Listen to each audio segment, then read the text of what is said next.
Buenos días, jóvenes. Esta semana hablaremos en nuestro curso de Historia del Perú, el gobierno de Ollanta Humala, que inicia en el año 2011, concluye el 2015. A ver, acompáñame a conocer cuáles son los sucesos más importantes que se dio durante su gestión. Y no te olvides tomar nota de los datos más importantes. En las elecciones del 2011, va a ser decisivo en la medida que se volvió a repetir el mismo escenario ya del 2006. La apuesta por la continuidad del modelo neoliberal o el cambio por un modelo proteccionista encaminado hacia una reforma estatal. Por un lado, dentro de la bandeja de los candidatos eran muchos los que buscaban defender y ampliar las medidas neoliberales, como Luis Castañeda, vemos a Keiko Fujimori y Pedro Pablo Kuczynski. Estos grupos estaban en beneficio del poder, ¿no? El poder a través de una alianza multinacional. Por otro lado, en el otro extremo, tenemos a quién? A Ollanta Humala, ¿no? Con un modelo totalmente diferente. Es por ello que el 10 de abril del 2011 se producen unos resultados casi idénticos a lo que ya se había pronosticado. Humala ocupa, en este caso, el 31.6%, lidera en el primer puesto, pero todavía no tiene puntaje suficiente para poder ser proclamado como presidente. Luego pasa como segundo puesto tenemos a Keiko Fujimori con 21.4% y Pedro Pablo Kuczynski con un 19.2%. Aquí es evidente, ¿quiénes pasarían a segunda vuelta? Muy bien, pasaría Ollanta Humala y Keiko Fujimori. Ya en esta segunda vuelta que se realizará el 5 de junio, sabemos que el vencedor, ¿quién va a ser? Ahí podemos nosotros apreciar. Será el ganador Ollanta Humala con un 51.5%. Acá su partido Gana Perú asume entonces ahora la presidencia. Uno de los principales durante su gestión va a ser la búsqueda de concentración política y la apertura hacia otros partidos y movimientos sociales, que pretendía de esa manera evitar el retorno del fujimorismo que estaba representado por Fuerza 2011. A esta concentración se van a sumar Acción Popular, Fuerza Social, el Partido Humanitario, el Partido Nuevo Izquierda, como también organizaciones y gremios como el CGTP. También participaron los diversos colectivos y movimientos universitarios. Lo que queda claro, luego del triunfo de Humala en esta segunda vuelta, fue en este caso que los grandes grupos económicos extranjeros y la clase social atada al capital extranjero lograron imponer la tranquilidad financiera a los inversionistas en minería, también los inversionistas de servicio, tenemos a los de petróleo y agroindustria. La elección de una tecnócrata venido de las canteras del neoliberalismo para el Ministerio de Economía y la ratificación de un liberal como presidente del Banco Central de Reserva. Antes de ello, durante su propaganda que hizo Ollanta Humala como candidato presidencial, él nos mostró una hoja de ruta. ¿Qué es una hoja de ruta? Pues todas las acciones que él iba a realizar durante su gestión si es que se convierte en presidente. Por ejemplo, en su hoja de ruta él hablaba acerca de la transformación, iba a ser gradual, ¿no? Poco a poco. Va a respetar en este caso los compromisos del Estado, ya sea los TLCs o contratos o concesionarias con los que se había firmado. Se va a impulsar una política de inclusión social. Se va a lanzar programas como el salario mínimo, que sería en ese año de 750, el programa Cuna Más, Pensión 65, Beca 18 y SAMU, que es el Sistema de Atención Móvil de Urgencias. Tenemos otro planteamiento de su hoja de ruta, es el mantenimiento del crecimiento económico con estabilidad macroeconómica, en el marco de la economía en el mercado. En el campo, plena la vigencia de los derechos de la propiedad, es decir, grandes latifundios de la costa norte y sur no serán tocados. La tributación minera, en función de la rentabilidad, eran obtenidas por las empresas mineras. Entonces, todos estos eran y sobre todo, no olvidar, ¿no?, la fiscalización que se iba a dar a los derechos laborales de los trabajadores. Esta era la hoja de ruta que Ollanta pretendía realizar durante su gestión. Pero, una vez asumido el poder, bueno, como todos los políticos ya lo saben, él va a cambiar, ¿no? Va a transformar esta hoja de ruta. Eso cuando asume el poder el 28 de julio del 2011. Ya desde el primer momento que mantuvo desde un momento mantuvo un perfil bajo y discreto, adquiriendo notoriedad solo su esposa, creo que ahí conocemos a su esposa, Nadine Heredia. El gabinete fue presidido por el empresario Salomón Lerner. De los 18 ministros, 15 fueron entregados a independientes, 2 a Perú Posible, aliado del gobierno, y 1 al Partido Socialista. Ese es su gabinete con el cual iba a trabajar Ollanta Humala. La hoja de ruta, como ya les había comentado, se convierte en un giro a la derecha, ¿no? En el sentido de continuar con el modelo neoliberal, al designarse como ministro de Economía a Luis Miguel Castilla y la ratificación de Julio Velarde como presidente del Banco Central de Reserva. Castilla se mantuvo en el MEF hasta mediados del 2014, cuando fue reemplazado por Alonso Segura. Entre las primeras medidas del gobierno destacan el establecimiento de un gravamen hacia las empresas mineras. Luego se da el aumento del salario mínimo vital, a pesar que algunas organizaciones internacionales planteaban que el salario debería ser de 1.500 y no de 750. Se va a dar el atropello de las empresas mineras o petroleras que avanzan en concesiones de tierras sin medir las consecuencias.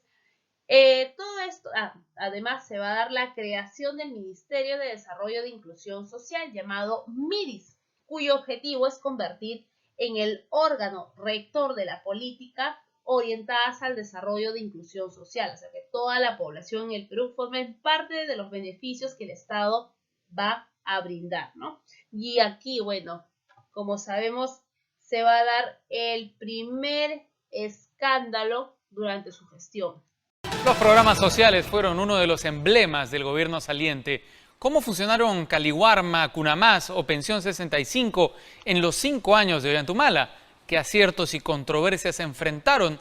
¿Cumplieron su cometido apoyando a los más necesitados? Lo analizamos en nuestro informe especial. Uno de nuestros mayores dramas es la desigualdad. En mi gobierno adoptaremos políticas efectivas para combatir ese flagelo. Fue uno de los ejes de la campaña electoral de Ollanta Humala en el 2011, una promesa plasmada en la creación del Ministerio de Desarrollo e Inclusión Social, que entró en funcionamiento pocos meses después del inicio de su gobierno. No solo se alimentan para estar más atentos en clase, sino se ayudan entre ellos. Uno de los varios temas por los que va a ser recordado el presidente Ollanta Humala en este gobierno de inclusión social es por la política social. Se reforzaron programas ya existentes, como Juntos, y se crearon nuevos, como Cunamás, Pensión 65 y Caliwarma. Este último reemplazó al PRONA en el abastecimiento de desayunos y almuerzos escolares, mejorando los criterios nutricionales y dando oportunidad a proveedores de cada localidad. Aunque en los primeros años tuvo serios cuestionamientos por constantes casos de intoxicación masiva de niños beneficiarios. Abril 2013, 100 intoxicados en Cusco. Septiembre 2013, 100 más en Huancayo.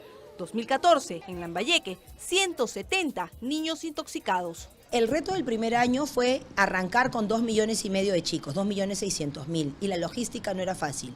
Lo segundo es que confiamos mucho en el proveedor y le dijimos, bueno, tienes un contrato y esperamos que lo cumplas. Y en realidad faltaron ojos para verificar que eso sea una realidad. Raciones de comida vencida y casos en que esta no llegó a repartirse pusieron el programa social en jaque. Caliwarma partió con algunos supuestos que no necesariamente se validaron en la realidad, ¿no? Y además se enfrentó con una realidad geográfica y una realidad de gestión pública probablemente que no se condecía con los diseños originales. Con el paso del tiempo se superaron los problemas y hoy Caliwarma beneficia a 3,5 millones de niños en condición de pobreza. Afinamos contratos, afinamos bases, pusimos claramente que la inocuidad era lo primero, garantizar que tengan todas las autorizaciones en el marco de las normas vigentes, pero además un equipo de supervisores que viajara y visitara cada planta, cada almacén antes de dar el alta de los productos. El Caliwarma de ahora no es el Caliwarma de hace 3 años atrás. Si hablamos de Cunamás, es innegable que se ha convertido en un apoyo para las madres de bajos recursos económicos, como Flor Calvas, usuaria del Centro Infantil de Atención Integral de Cañete. Es una bendición grande, ¿no?, para nosotros, madres, sobre todo que trabajamos. Cunamás es una ayuda para nosotros. No se trata de albergues, sino de espacios educativos con madres cuidadoras seleccionadas en la misma localidad. Actualmente son 130.000 niños los que están siendo atendidos en este momento en Cunamás, pero en los 4 años que tiene Cunamás son 430.000 los niños que pasaron por Cunamás entre 6 meses y 3 años. El programa Juntos existe hace 10 años, pero su alcance se amplió en los últimos 5, de 470.000 familias a 770.000, que ahora reciben servicios de salud, educación y un bono de 200 soles cada 2 meses. El programa Juntos no es asistencialista, es un programa que tiene condiciones y que eso implica que lleves a tus hijos, ¿no?, a los servicios de educación, a los servicios de salud, y es algo que se monitorea. En el distrito de Ituata, en Puno, Julia y sus 2 hijos son beneficiarios de Juntos. Y con el programa Juntos, por ejemplo, esta bebé pequeñita de 7 meses tiene que... Su mamá y su papá tienen que llevarlo al centro de salud para que le pongan sus vacunas todos los meses. El MIDIS creó también un programa especial para los adultos mayores, que desde octubre del 2012 les entrega una subvención económica bimestral de 250 soles. Pero la controversia llegó en el 2013, cuando se conoció que la abuela paterna de la vicepresidenta Marisol Espinosa era una de las beneficiarias, por vivir en un asentamiento humano en Piura. Tras el escándalo, doña Digna Sánchez de Espinosa fue retirada del programa. Según cifras del MIDIS, de 500.000 de adultos mayores que hoy son beneficiarios del programa Pensión 65, 150.000 no tenían DNI. Ahora no solo están bien identificados, sino que también cuentan con el Seguro Integral de Salud. Programas sociales que benefician a millones de peruanos y que son vistos con buenos ojos por la mayoría de especialistas. Su refuerzo para lograr mejores resultados queda en manos del gobierno entrante. ¿Y cuáles son esos escándalos? Por ejemplo, tenemos un escándalo que va a estallar en octubre del 2011. Su segundo vicepresidente y congresista, Omar Chejade, fue acusado de un supuesto tráfico de influencia, por lo que se vio obligado a renunciar, además de ser suspendido de sus funciones de congresista, por 120 días. Durante su gestión, mencionaremos también lo que viene a ser el famoso proyecto Conga. Vamos a ir poco a poco. Este conflicto del Conga, que se va a dar en qué departamento, en Cajamarca. Aquí va a estallar uno de los más importantes conflictos sociales entre la población local y el proyecto minero Conga, que era propiedad de la empresa Yanacocha. El proyecto de extracción de cobre y oro está ubicado al kilómetro 75 de la ciudad de Cajamarca, en los distritos de Selendín y Escañada. La población local, cuyo 53% de sus miembros se dedica a la agricultura con alto índice de pobreza, señalaba que Conga afectaría el agua que alimentaba a sus ríos, mientras que las empresas señalaban lo contrario. El dilema se planteó como oro o agua. Más aún, durante la campaña, Ollantumala se comprometió ante la población a defender el agua antes que el oro.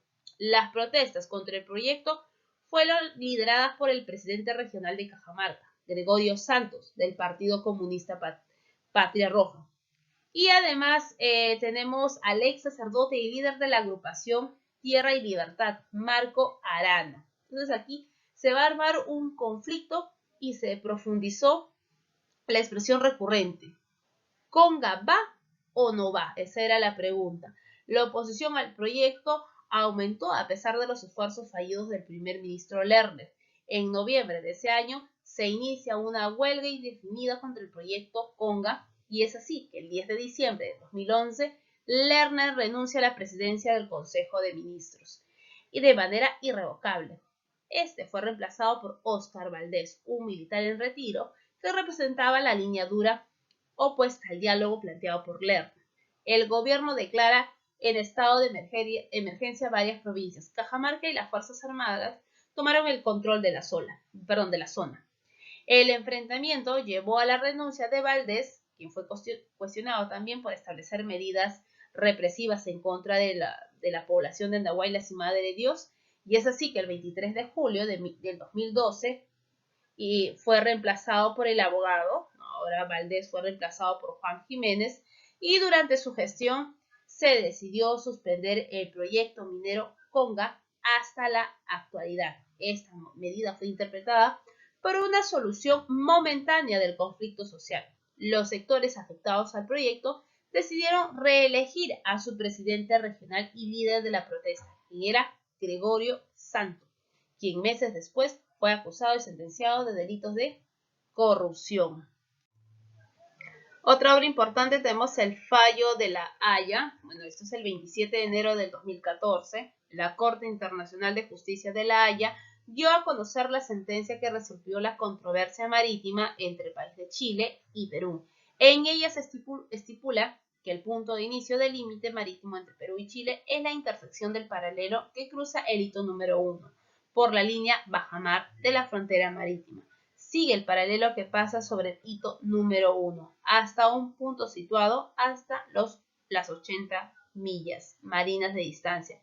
Y de esa manera, en consecuencia, se adjudica al Perú un área marítima de aproximadamente 50.000 kilómetros cuadrados, ¿no? Entonces, este fallo que dio La Haya nos devolvió a nosotros parte de ese pedazo de mar que estaba, ese triángulo que estaba en discusión con el país vecino. O sea que el fallo fue a nuestro favor.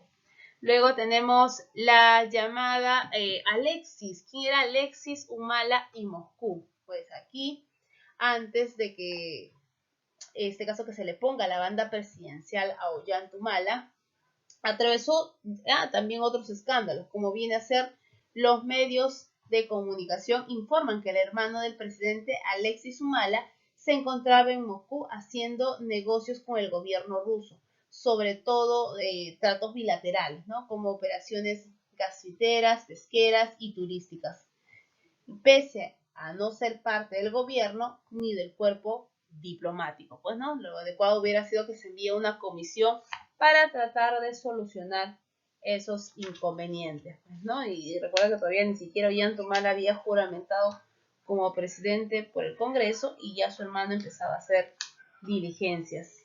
Tenemos luego el famoso programa, que quizás lo han escuchado, el programa Caliwarma, que quiere decir niño vigoroso. Pues este programa entró en vigencia luego del cierre del PRONA, que era el Programa Nacional de Asistencia Alimentaria. Dicho programa fue cerrado ya que en septiembre del 2011 murieron 3 niños intoxicados luego de ingerir alimentos entregados por dicho programa. La ministra del MIDIS, Aida García, indica que hizo caso omiso a estos fallecimientos y continuó con estas actividades del PRONA. Entonces aquí el Congreso se va a poner y pide la interpelación. La interpelación que días después otros 6 niños y una profesora también fueron intoxicados. Entonces Humala decide cerrar el PRONA definitivamente y desea reemplazarlo con el Caliwarma, el cual también ha presentado casos de intoxicación. Y por último tenemos aquí los principales problemas sociales que se van a lanzar durante su gobierno. ¿Y cuáles son esos programas sociales? Tenemos Beca 18, que busca que los jóvenes con alto rendimiento académico y bajos recursos económicos puedan acceder y concluir su formación profesional en reconocimiento de institutos o también universidades. Luego tenemos la famosa pensión 65, que tiene como objetivo otorgar protección a grupos sociales vulnerables, dentro de las cuales están comprendidas en este caso a partir de los 65 años. Durante la gestión de Ollanta Humala también se produce la captura de Artemio. Eso va a ser el 2012. ¿Y quién era Artemio? Pues Artemio era el líder de los senderistas. Luego tenemos, durante su gestión, también se va a dar por último, ¿no? Para ya terminar, la famosa seguridad ciudadana. Pues en febrero del 2013, las encuestas revelan que el 87% de peruanos se sentían inseguros. Además, reveló que se incrementó el porcentaje de víctimas de hechos que atentaron contra la seguridad con armas de fuego, tras atribuir el aumento de la inseguridad ciudadana a una histeria de población, o en este caso se va a dar una histeria a la población. El premier Juan Jiménez Mayor recibió un torrente de críticas y esto fue determinante para que también renuncie. ¿Y quién lo reemplaza?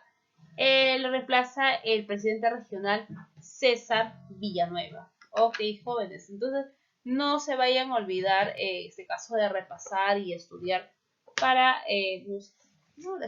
estudiar, y ya nos volvemos a encontrar en la tarde para poder, en este caso, reforzar alguna duda o interrogante. Cuídense mucho, nos vemos.